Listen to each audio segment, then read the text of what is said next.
Hi, my name is Jeppa Singh Bennett Allen Christian, and today I'll be talking about the logistics of Aztec Computer Incorporated, or as the world knows it by ASUS Technologies. ASUS is a multinational Taiwanese based company which was formed on April 2nd, 1989. Around 2013, by the end of 2017, it was deemed as the fifth largest PC vendors. The products that this company sells ranges from a variety of smartphones, tablets, to gaming desktops or high-end workstations. The Asus grasped the market on 2013 when it released MB168P, which was a USB 3.0 powered monitor which could display at a resolution of 1080p. This was a great achievement at that time, as portable monitors were the first of its kind, and Asus had one of the lightest and the best portable monitors. Let's talk about the logistics of this remarkable company. Let's start with supply chain management. Supply chain management differs from different companies to companies, but as far as Asus goes, Asus favors long-term investments over traditional supplies. Like traditional methods are beneficial to the company, but by securing a long-term relationship, the supplier and the company stays in touch, and it's a win-win situation for both of them, so each of them does the best to support each other.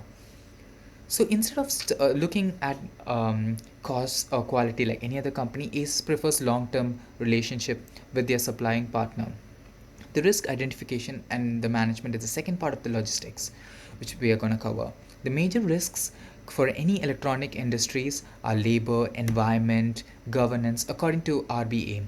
RBA is the Responsible Business Alliance, and this analysis is done for ACES as well. ACES identified the most relevant risks through stakeholder management, through the consideration of international selling laws, the fact that you have to process your you have to ship your products over the overseas, or you need the requirements of sustainability from customer, labor protection, and environmental friendliness. These were the risks that ACES has to go through. So now what they had to do was minimize this risk. So supplier risk identification, what happened was they geological factors are one of the biggest risk of any supplier partnership. So what ASUS did was ASUS does not have any partnership with any suppliers which are not geographically in possible. So they all every supplier partnership they had was based on a proper geographical condition that they could get raw materials required for their products any as soon as possible without delays which would infuriate the customers.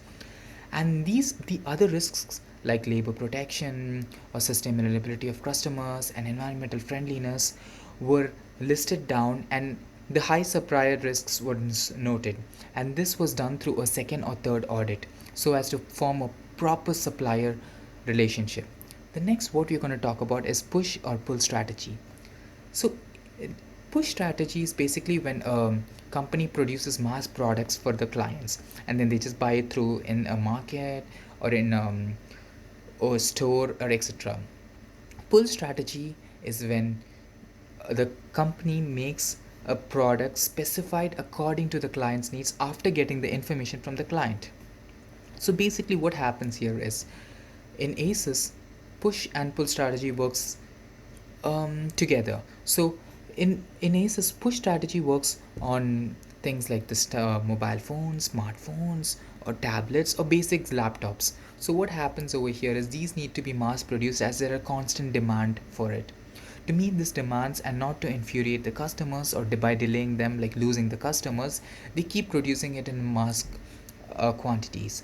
But full production also has an crucial part in ASUS technologies, as some of the customers prefer a custom built gaming computers or workstations or graphic cards which cannot which are not like feasible to or every customer. So these are quite expensive, and Asus is more than happy to make it for them according to their clients' intel.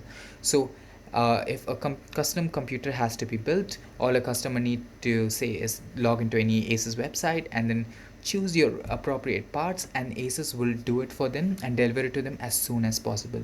So by adopting these two strategies, Asus remains the best in its business.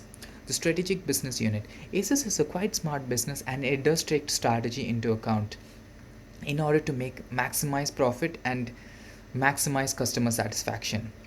So Asus as a leading industry adopts different business strategies.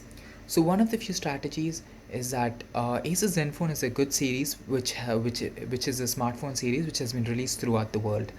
Even though it did not find a good recognition in countries like Australia or North America, it did in countries like China, India, and other Southern Asian countries. This was a huge hit to them because it was a phone with a high specifications but a lower cost. By planning out strategies, Asus still tries to remain at the top of its position. Forecasting.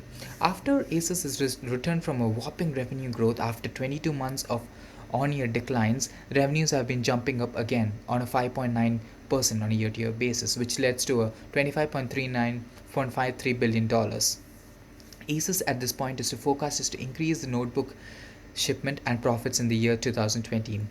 The year has been classified into Q1, Q2, Q3 based on each quarters, and is adopting business strategies like the one Asus did for the Zenfone series and the gaming Rogue Phone series, which is a new one. Better results are expected in the next quarter of the year, Q3 and Q2. Asus also uses lean thinking. This is a method of lean thinking is adopted to get the greatest value for customers by simplifying communication through the different levels of the organization, therefore providing a great value to the customers. This is very good as it adopts Six Sigma, and since there's a very good communication between the different levels of organization, whatever the customer needs or customer requires in the coming years, it's easily processed and a product is made to satisfy their needs. Value of information. Every multinational company has its value for the customer as its topmost priority. When, for example, Asus takes this very seriously. When the gaming laptops first came out, it was very heavy and quite ugly. But after Asus went through a lot of customer reviews, it made ROG Zephyrus, which is the gaming desktop which was released, with gaming laptop which was released this year to 2020, and this was done by a lot of people working remotely through homes during this difficult COVID-19 time. And this laptop is quarter lighter than the previous ones, and it looks much more beautiful, and it's very efficient, and it's also cost effective. This led to about 68% of the total revenue coming from laptops. So the this was a great step in Asus Technologies, and it led to a huge profit on them. Marketing strategies. Through this digital age, Asus means to have a traditional market, which is you can go through a store to get whatever you want. Like you can see the laptops they have, the Asus laptops they have, and you can walk into any Asus store and get it to you, get it for yourself. And if they do not have it, they would have it in the inventory, and you can get it from there. Or you can order it from sites like Amazon, Newegg, or any other online website you want, and they are all linked to Asus stores, and you can still customize your own built PCs or laptops or even different smartphones and get it from them.